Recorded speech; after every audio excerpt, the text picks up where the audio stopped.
Alright everyone, we're going to take a look at the Lords of the Fallen extended gameplay presentation. We watched this a couple times on stream before, and I have to say, it's coming out in October if I remember correctly, and it's going to make, I want to say, a perfect addition to the Halloween stream. With the kind of Souls-like and the darkness of the world and everything. And it's been interesting to see how far this game has come compared to the previous Lords of the Fallen, not to be confused with this Lords of the Fallen. The sequel, not remaster or remake of the original. So we're going to take a look at this extended gameplay trailer. It is long, so we won't, I won't keep it too long on this one, everyone. Let's go. Let's look at some of this. Welcome to Mornstead, a prominent region within the vast and sprawling world of Lords of the Fallen. In today's extended gameplay walkthrough, we're sharing an exclusive look Game looks beautiful, at just some of the diverse and harrowing areas you'll journey through in your epic quest to overthrow a deer, the demon god. I thought he said a deer, like a D-E-E-R.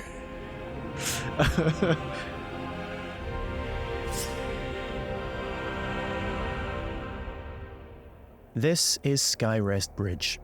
It is guarded by Pieta, she of the Blessed Renewal, one of the game's early boss encounters.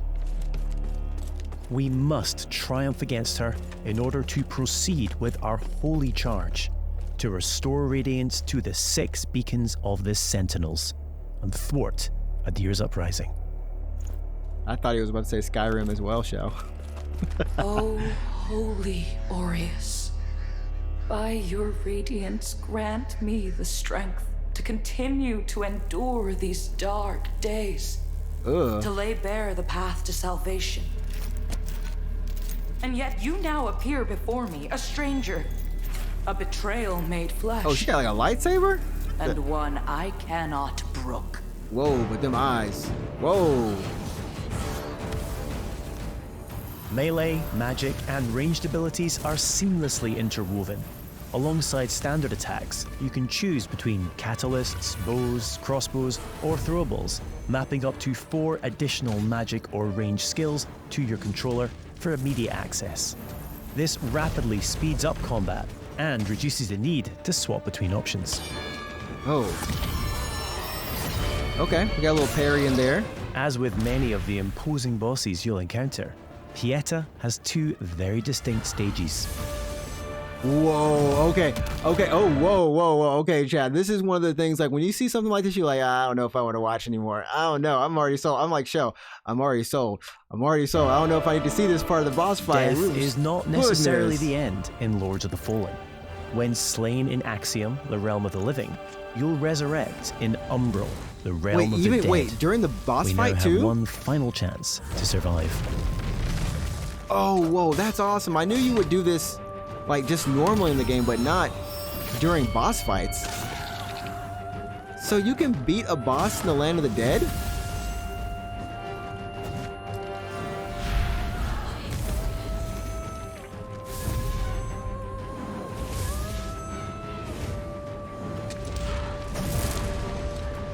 What?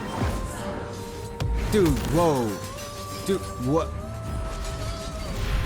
I'm digging these attacks.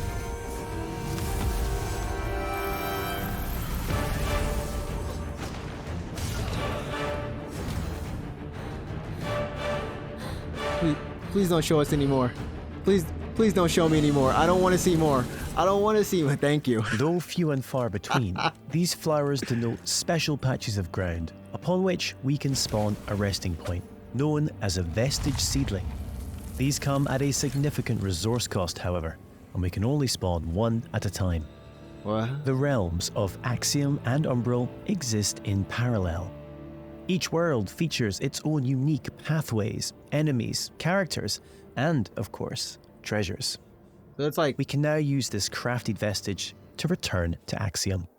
So it's your teleporter, but at the same time, it also acts as like, so you're telling me there are side quests and main quests that are going to be locked below in the depths, Shell? We're going to have stuff in the depths?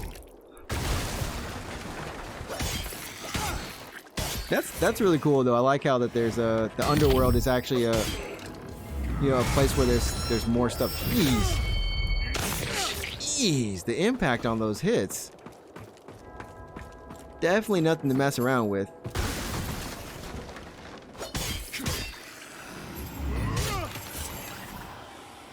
Yeah, it seems like it feels pretty meaty. We can peer into the secondary realm at any time by raising the umbral lamp. What Though the? be advised, this also renders you vulnerable to its inhabitants. What? You can look into the underworld, but the underworld, like, minions can also, like, We will reach now use back. the lamp to cross over to Umbral, though doing so will consume one of our 2 lives, and it isn't so easy to return to the world of the living. Oh, because you need the flower patch. Oh, what the? What? Many enemies require a different approach to combat. This mendacious visage, for example, is only vulnerable when attacked from the back, or when it reveals its true form. Don't show me the true form. I'm just like, don't do it. Oh, there's the true form. Whoa. Yo, what the heck?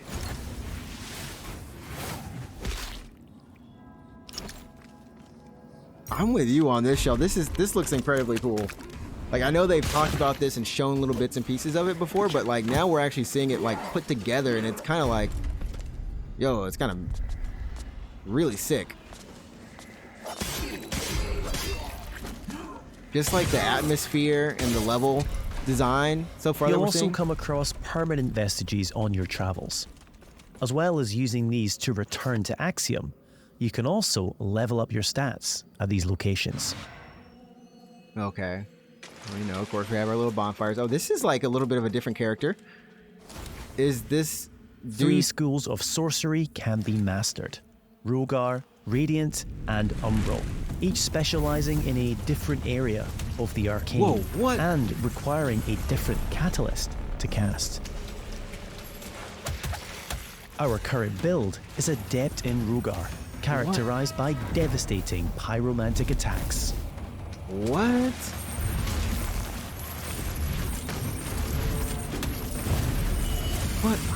What in that? What? What? What?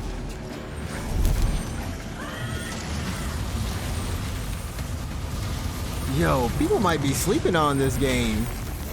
I say that just because the first game wasn't exactly the shining light that you're like, oh, there's a sequel?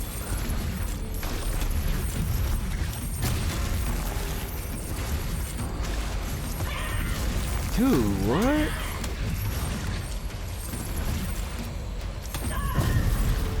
Jeez. Yo, the flames look kind of hot. No pun intended. No pun intended. I'm just saying, the flames looking good, chat. An age-old borough built into the very cliff face, Pilgrim's Perch typifies the verticality of Moonstead. There are myriad pathways stretching both above and below, with hidden areas, treasures, and NPCs all awaiting discovery. It's also the fact that you have to go through and, like, you can do stuff looking for things on the surface level, but there's also the underworld, the depths level kind of thing, you know? In the same level, it's not like you have to wait and go to it. You can go to it, you know, if you're willing to sacrifice the life, you know, you peer through it and see there's something that you like. Yeah, see? Just like this, right? There's a point. I guess the flower point thing. So now you can freely go between, I think, right? Was the thing when you have one of those active. As opposed to sacrificing a life, aka dying, to then go down there.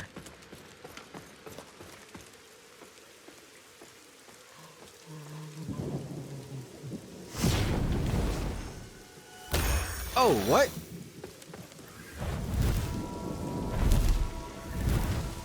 Just chuck fire.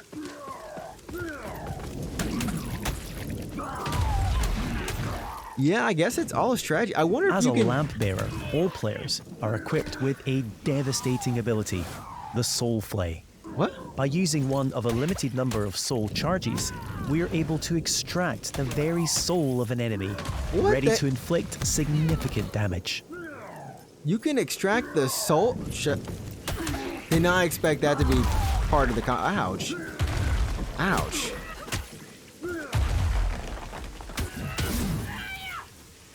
I like how these aren't even just like... Some of these are just built-in abilities, right, Shell? It doesn't matter your class. You can... No matter who you are, you can take the soul out of somebody. That's just like a core universal mechanic of the game, and that's... Like you said, it adds so many abilities and strategies. And this is like an all melee class that has range too with fire. Oh, whoa, whoa.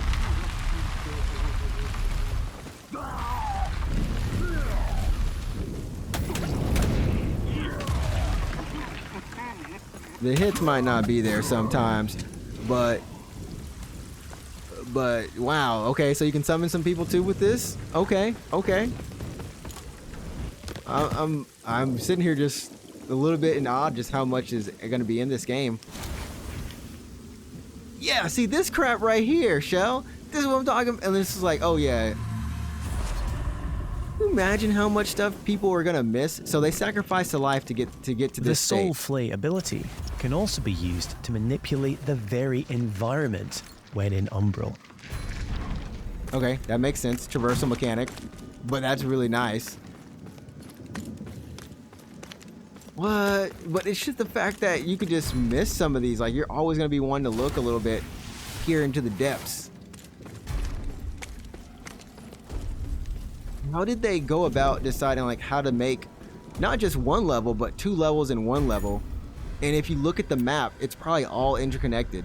You know, similar to how, you know, Zelda Tears of the Kingdom is connected. The depths are connected up to the surface. You know, that's insane. And this is the same class. Remember, they said you're able to switch your loadout a little bit on the fly. I think they chose this weapon. So back up to the surface now, I believe. We now find ourselves in Lower Calrath, an ever-burning district Jeez. renowned for its displays of barbarity. Yeah, it's gonna be perfect for Halloween. Perfect for Halloween.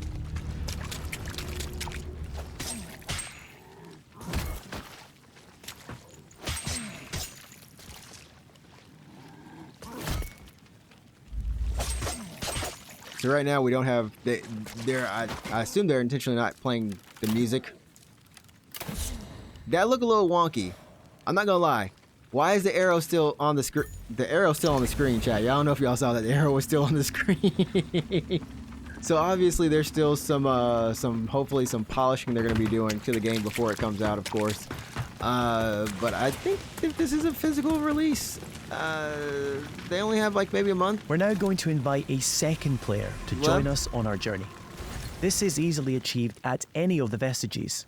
You can choose to fight alongside a friend or a randomly selected player. Either way, your co-op companion will remain at your side for as long as you or they choose. Jacob. Hey. As a radiant sorcerer, our ally is able to buff either character with various enhancements. You ready? Someone tell our bro. You ready? That was unexpected. I don't know if they said there was a multiplayer co-op.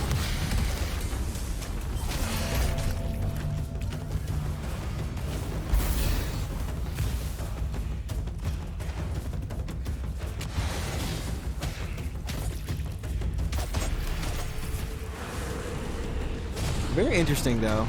I love like the bigger weapons have really good impact on them. The smaller weapons not so much, which I mean technically they wouldn't, but I would like them to have a little bit more stick to them. You know, when you're stabbing someone with a dagger, just a little bit more sticky. like something, you know?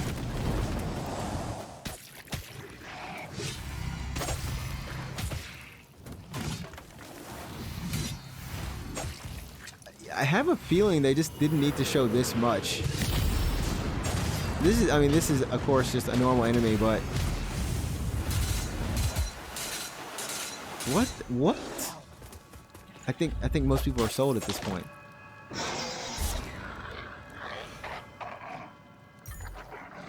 And you add the co-op to it as well, like all you gotta say now is this day one Game Pass for some people. I'm not gonna lie, some people all you need to say is day one Game Pass, and they're like, I'm in it.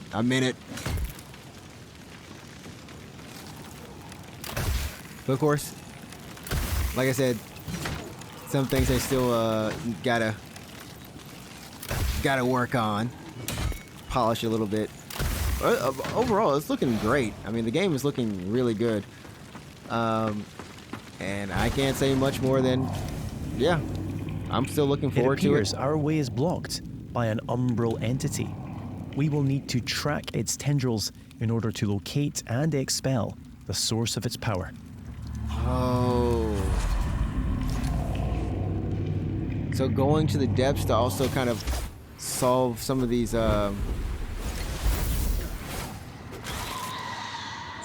puzzles. Okay. Interesting. And now you can proceed further, but I think they sacrificed their lives, so they were still technically in the depths. Finally, boss it's fight. time to face off against the colossal spurned progeny, Scourge of Calrath. This child just wants to play with the humans.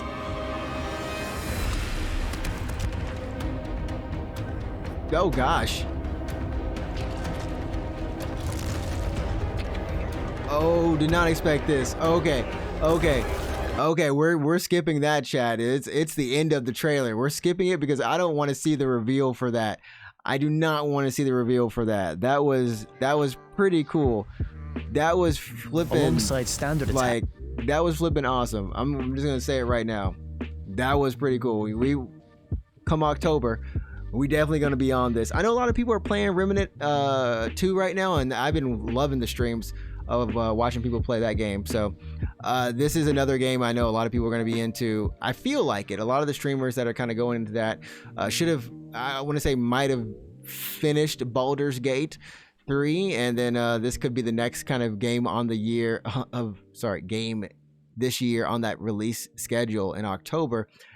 Honestly, this year has been an exceptionally fine year for games, with almost everything outside of Gollum and maybe Forspoken, which that's more so that some other issues, but I think we haven't really had that many misses this year at all, and this looks like it's going to add on to that collection of games that are just, when you've honed your art and you know exactly what you want to make. This is the sophomore title, I believe, from this studio, so they know what they learned from their first game and they've come back to really improve on it. I'm loving the presentation. I think some of these boss battles might have a chance to be very memorable, and I like the approach to level design that they're taking with the fact that you're going to just be able to look into the depths or the underworld, and that's going to not only help with traversal, but also just like the ton of secrets that are going to be in there, and of course like quests or something you can miss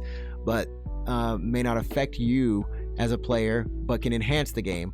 And I'm hoping that this game comes together perfectly, because I'm looking forward to it. So let me know in the thoughts, let me know your thoughts on this wonderful preview that they've given us, or in the comments below. And as always, thanks for joining. Check out the YouTube channel as often as you can. Like and subscribe to the video and to the channel, and check me out on Twitch every Wednesday, Friday, Saturday, Sunday, 9 p.m. Japan Standard Time, streaming for you. Thanks.